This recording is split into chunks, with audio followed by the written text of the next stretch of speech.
Today's question comes from San Francisco, California. Blind 5-year-old asks, how would Google recommend handling e-commerce products that are no longer available?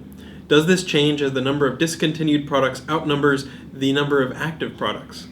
Great question, and it does matter based on how many products you have and really what the throughput of those products is, how long they last, how long they're active before they become inactive. So let's talk about like 3 examples.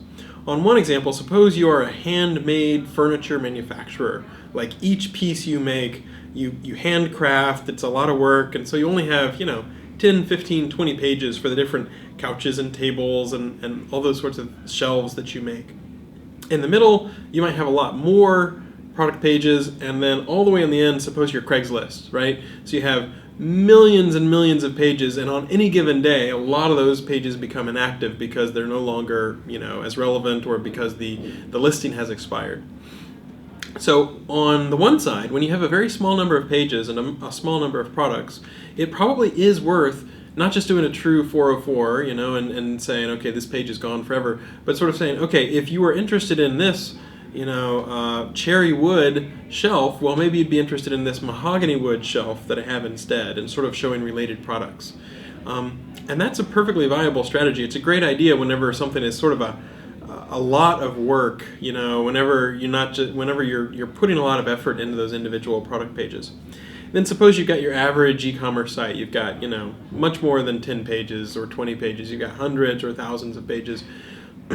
For those sorts of situations, I would probably think about just going ahead and doing a 404 because those products have gone away, that product is not available anymore, and you don't want to be known as the product site that, whenever you visit it, it's like, oh yeah, you can't buy this anymore. Because users get just as angry getting an out of stock message as they do, no results found when they think that they're going to find reviews. Now, if it's going to come back in stock, then, you can make clear that it's temporarily out of stock. But if you really don't have that product anymore, it's kind of frustrating to just land on that page and see, yep, you can't get it here.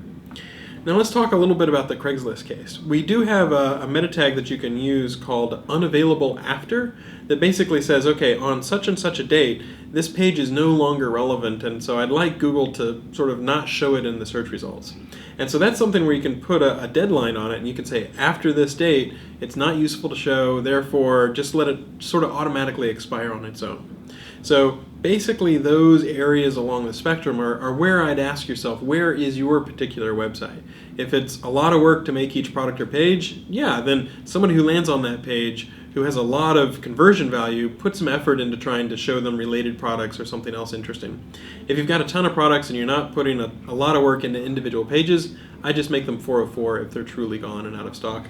Whereas if you've got a huge number of pages, I would go ahead and take the extra step of using something like unavailable after so that those pages don't crowd up the search results with expired listings that are just going to annoy users.